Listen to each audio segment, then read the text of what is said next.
Қазір айтатын болсақ, елімізде маңызды тарихи кезең басталды. Конституциямызға өзгерістер енгізілбек. Сол осы өзгерістердің ішінде мен осы алдындағы әріптестеріміз сияқты ең маңызды бағыттардың бірі мен үшін ол білім мен ғылым инновацияны өзіміздің конституциямыздың ішіне, мемлекеттілігіміздің төріне шығарып жатқанымыз, соны конституциямызға енгізіп жатқанымыз мені ерекше қуантады. Мен ауылдың баласымын, ауылда өскем, Аллаға шүкір. Гарвардта емес, басқа жақта емес, өмірімде ең маңызды дүниені ауылда алған екенмін. Сол ауылда өскен кезде анам кішкентай кезімде айтушы еді, балам, бай мен кедейдің баласын білім ғана теңестіреді деп. Мен нақты соған көзім жеткен азаматпын. Алдындағы ағаларыңыз, әпкелеріңіз үлкен мына өмірлік өздерінің тәжірибелері бар. Бекер, әрқайсысы бекерден бекер білім мен ғылым инновацияға тоқталып кеткен жоқ. Себебі осы бүгінгі күніміз бірінші сол ата-анамыз, еліміз, жеріміздің арқасы болса, сонымен қатар білім мен еңбегіміздің арқасы. Оны өздеріңізді жақсы білесіздер деп ойлаймын. Өзім ауылдың баласы болсам да, мемлекетіміздің арқасында әлемнің алдыңғы қатардағы университеттердің бірінде оқу мәртебесі бұйырды. Қазір керемет заманда өмір сүріп жатыр қой. Ата-бабамыздың табан тимеген жерге жастарымыздың қаламы тиіп жатыр. Сондай жастардың бірі менмін. Қытайда Шанхай қаласында 9 жыл тұрып келіп, сол жақта білім алып, өзім кішкентай кезімде, сіздердей кезімде ағылшын тілін меңгеріп алсам жетеді-ау деп жүрген кезімде, сөйтсем халықаралық деңгейдегі бәсекені көрген кезде өзім таңғалып шошыдым. Неге? Өйткені халықаралық деңгейдегі бәсеке қаншалықты қиын екенін көрдім, қаншалықты қатал екенін көрдім.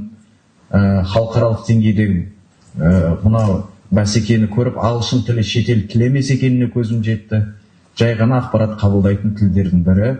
Егер де тағы ағылшын тіліне бөлек бір тіл білсеңіздер, ол шетел тілі болып саналады.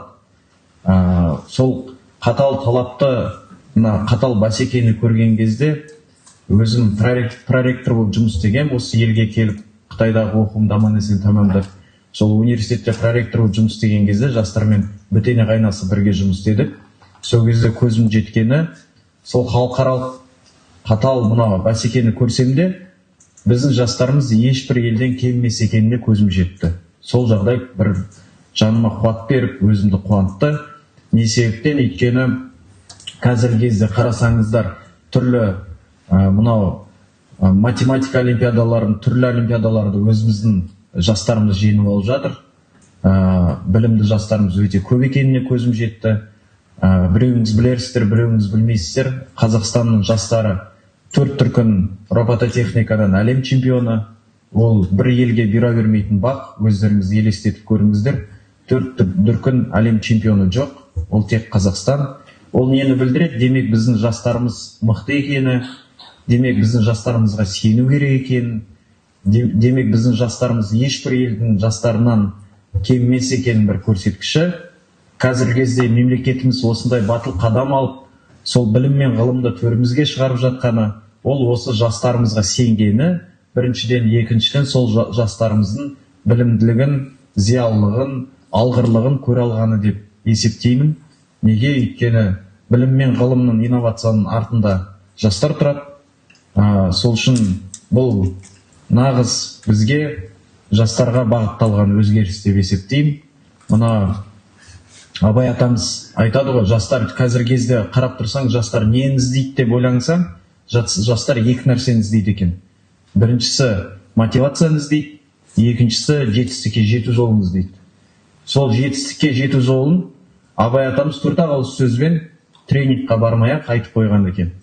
Сенбе жұртқа тұрса да қанша мақтап, әуретеді ішіңнен қулық сақтап, өзіңе сен, білім мен еңбегіне алып шығар сені екі жақтап дейді. Қарап тұрсаңыз, жетістікке жету үшін білім керек, еңбек керек болды. Сол екі ағашыңыз болса, міндетті түрде сіз жетістікке жетесіз. Бір жағыңыздан білім болса, бір жағыңыздан еңбек болса, сіздер сияқты білімді жастар бұл мәселені өте жақсы түсінеді деп ойлаймын. Еліміз үшін ең басты керек құндылық қазіргі кезде ата заңымызда бекітіліп жатқан, ол адами капитал. Адами капитал деген не? Адами капитал деген ол сіздер мен біздер.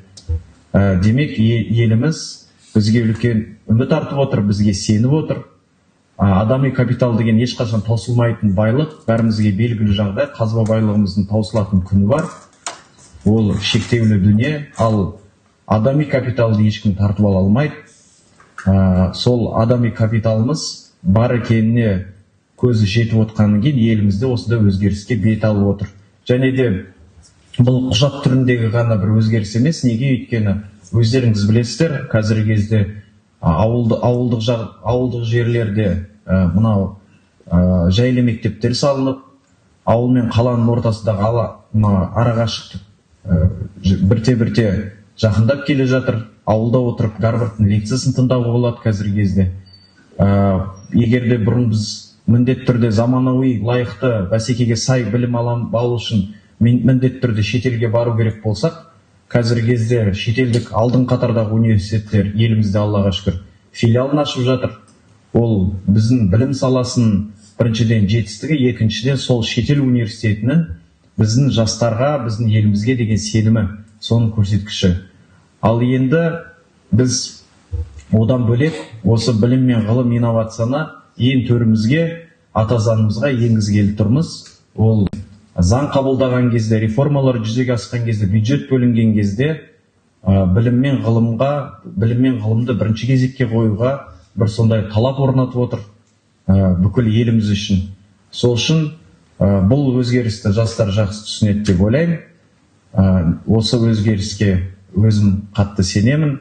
Егерде бізге керегі білімді, инновациялық, зиялы Қазақстан, осы бағыттағы, осы мақсаттағы ең басты қадамымыз осы бүгінгі конституциялық өзгерістер.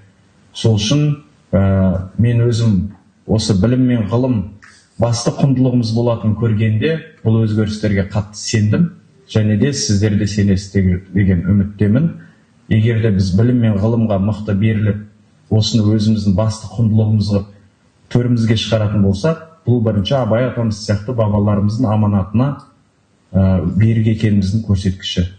Сол сіздер де осы ойларымызға ойымыз бір жерден шығып сенесіздер деп сенемін. Неге? Өйткені қазіргі кездің драйвері, трендсеттері, әр нәрсені жүзеге асыратын кезде біз жастарға, сіздерге сүйенуіміз керек.